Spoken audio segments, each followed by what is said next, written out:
This morning, President Trump is saying he's moving forward with more cuts to federal agencies as the government shutdown moves into day 2. And helping him make those decisions, Russell Vought, the head of the Office of Management and Budget.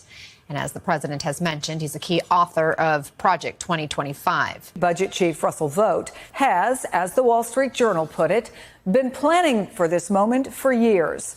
Vought was OMB director for part of President Trump's first term, and after the 2020 election, he spent the next 4 years as a key architect of Project 2025. Donald Trump lied about not knowing anything about Project 2025, but as he tweets out today, he's fully aware of what it is because it is executing a strategy within his own administration. Yes or no? As a main author of Project 2025, are you aware of this fourth pillar playbook? Well, to be yes or no? To be clear, I'm here in my official capacity. Yes or no? So I don't want to have any confusion I'm reclaiming on that. my time. You are under oath, and I don't want you to filibuster. Yes or no, are you aware of this fourth pillar playbook? Okay, just so I can be clear, that writing that I did was in my personal capacity after getting the... Reclaiming my time, I didn't ask you that. Are you aware of the fourth pillar playbook, and can you detail, as you are under oath, what exactly it calls for? Again, I've not seen this fourth pillar playbook that you're talking about. Moving on. I find it hard to believe that you don't know the details of this 100. Well, please, you are under oath, and do not waste my or the public's time. I'm happy to talk about all of the policy ideas that I've talked about. I've talked about them in that context. I want to talk about the 100-day playbook, the fourth pillar. Can you elucidate us to that? Again, all right, I'm moving on, sir. First off, on Project 2025, this is the work of a think tank. Now, here's a news flash for everyone. There are think tanks in Washington, D.C. There are a lot of them. There are right-leaning think tanks. There are left-leaning think tanks. In fact, one of the more frightening left-leaning think tanks is Center for American Progress. And the head of the Center for American Progress is now ensconced in the White House as a domestic policy advisor to the Biden administration. So don't pretend that you don't have your think tanks on the left, just as think tanks on the right exist, and their purpose is to provide information to legislators, House members and senators, and sometimes to inform legislation. The gentleman raised the issue of Project 2025 as somehow it's the product of some distant think tank. I would like to ask unanimous consent to insert into the record a list of all the former Trump administration officials who are architects of this atrocious document. I would also like to point out for the record that the key witness in the House Administration Committee on this horrific voter suppression bill is one of the co-architects of Project 2025. And the gentleman, tried to take a swipe at the Center for American Progress. I think they actually have good ideas, but the Center for American Progress doesn't want to install Joe Biden as a dictator, unlike what Project 2025 wants to do with regard to Trump. I must say I find that surprising. Rarely in the history of this committee or any other have I seen an objection to unanimous consent report for documents regardless of party submitting to it. I do not object to Republican submissions as personally opposed as I am to them on their grounds, including when I think they're factually incorrect. So I find that extraordinarily disappointing. Chairman, may I ask for a unanimous consent request, please?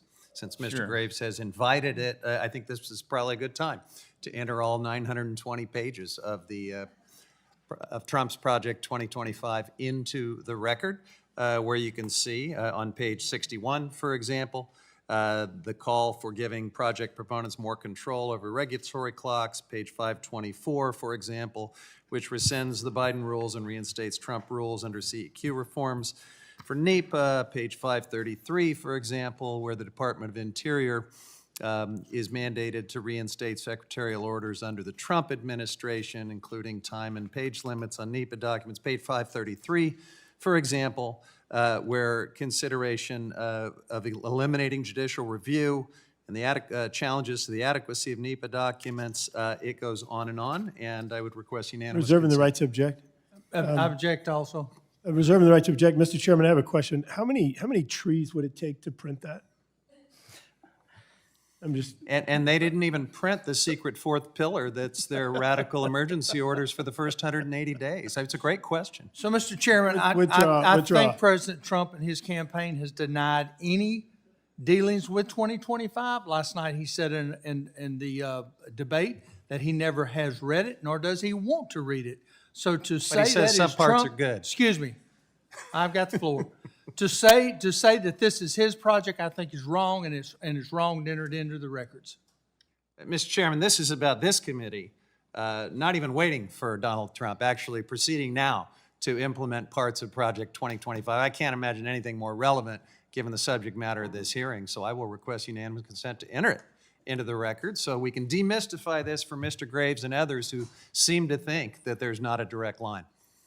So is there objection to entering the 2025 report that is not the Trump report as stated by Mr. Huffman? Just written by Trump's complete inner circle, but yes. There is objection. Given the fact that Representative Huffman was not allowed to submit his unanimous consent on Project 2025, perhaps we should talk about it a little bit more. President Trump denied association with it last night. He also said a lot of other things. He talked about eating pets and transgender operations on migrants in prisons, and he talked about being the leader of fertilization. I mean, his denial doesn't really carry much weight here. The fact of the matter is that the Heritage Foundation, which has drafted Project 2025, has had a history documented of extraordinary influence over the Trump administration, including those individuals that were part of his administration, as well as the broader agenda of the Republican Party, which is what we're seeing play out here today. I share my colleague AOC's just absolute shock a few moments ago. If you roll back the tape, I saw something. I have worked in the federal government for over a decade, and I have never seen anyone object to a unanimous consent to put evidence into the record. I hope people will take note of that. I've never seen that before. And we had multiple members object to putting Project 2025 in the record today. And what's shocking about that, truly shocking, is first of all, it doesn't even have to be in the record, you guys. It's online. You can just Google it. It's right here. And if you read it, AOC actually read from page 61 of this report, which was written by Donald Trump's OMB director. The section on CEQ is specifically about the provisions that are in the bills that are on this agenda today. It literally is calling for the things that are in this bill. That is literally what it says. You can read it. It's right here online. And not only does it say that it should implement what Donald Trump did during his administration, it says right here on page 61 it should go further. It says that it should use the judicial review that the Supreme Court just put into place by overturning Chevron deference to make it possible for the administration to go further. So when my friends across the aisle, and I respect and I want to work with you all on a bipartisan basis, say that Project 2025 has nothing to do with what's happening here today, it has everything to do with what's happening here today because it's all right here in this document. So I'm just genuinely shocked. I hope people will replay the clip over and over again of the objection that just happened here a few moments ago, because I have never seen that happen. I'll ask you, Mr. Kerkorian, and I know you're a Project 2025 board member, your recent quote from a few years ago where you said, quote, Haiti is so screwed up because it wasn't colonized long enough, end quote. Is that correct? Did you say that? I'm happy to talk about that all you want. You did say it, that's right? I wrote it, yes. You said that.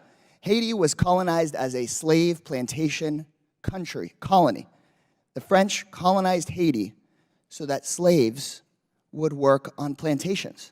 The end of colonization in Haiti was so that the people there would no longer be slaves.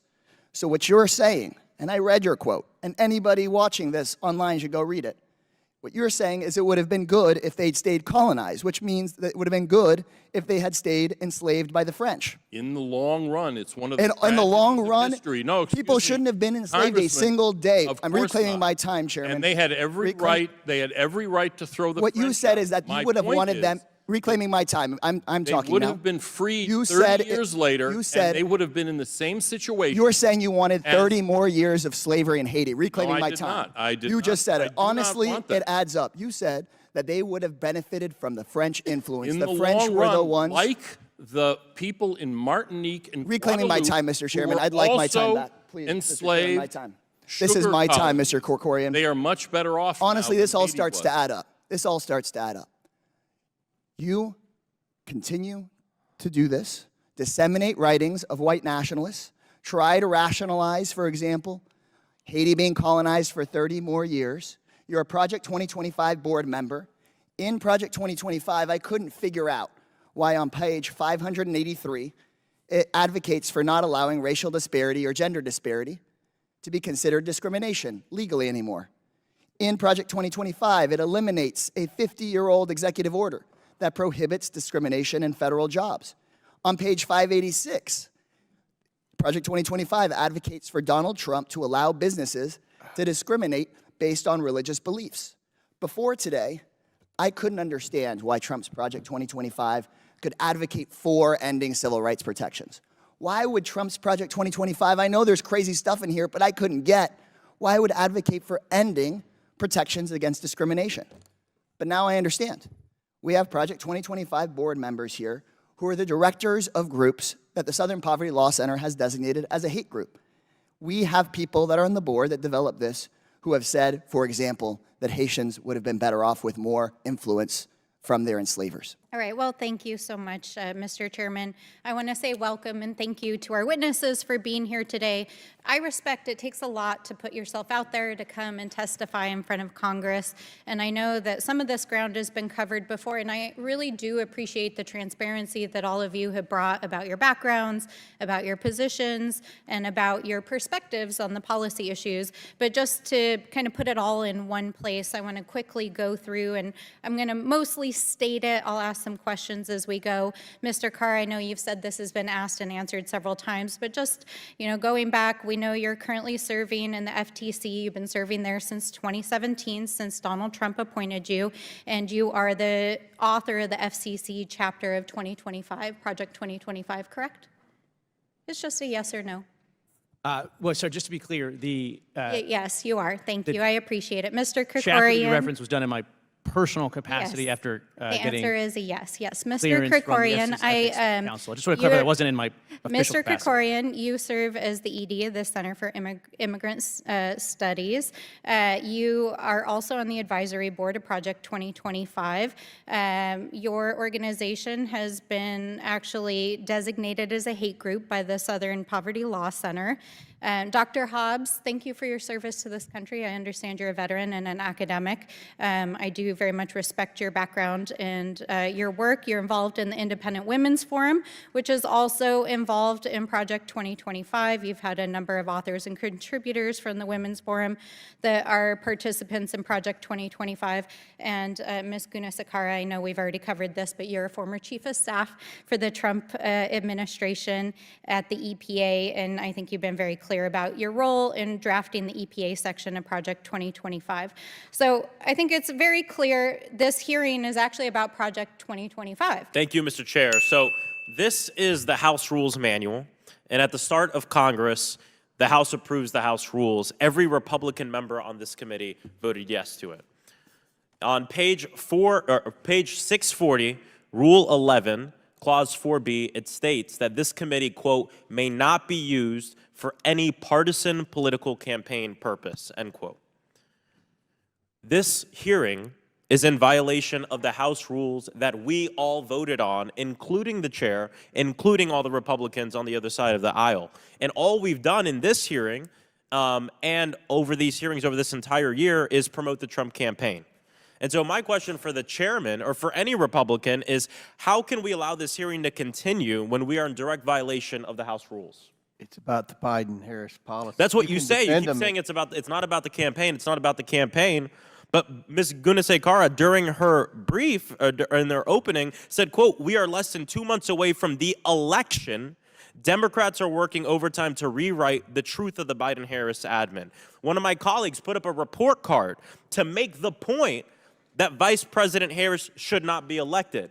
Another one of my colleagues literally asked the witness, quote, "Why should Harris get the job?" End quote. And you expect us to believe that this hearing isn't about the campaign. This committee functions as an extension of the Trump campaign. First, we went after President Biden with a nonsense impeachment hearing. Then we went after his son. Now we're going after the vice president because she's the nominee. And my question is, Mr. Chairman, are we going after Tim Walz next week? Because I hear from my staff that you're planning a hearing on Governor Tim Walz, even though he's been governor for 5 years and his name hasn't been uttered in this room or in this committee until something happened recently. Oh, yes, he became the vice presidential nominee. Is he next? His son's going to jail. Oh, okay. I'm talking about Governor Tim Walz. Okay. Are we doing a hearing on him next week? I'll have to check the You'll calendar, have to check. but I'll Okay, let you know. we'll see what happens next week. Someone whose name has not been uttered in this committee, but now that he's the Democratic vice presidential nominee, we're going to do a hearing on him. A complete blatant use Trump of is not official president. resources for a political campaign is what this committee has been.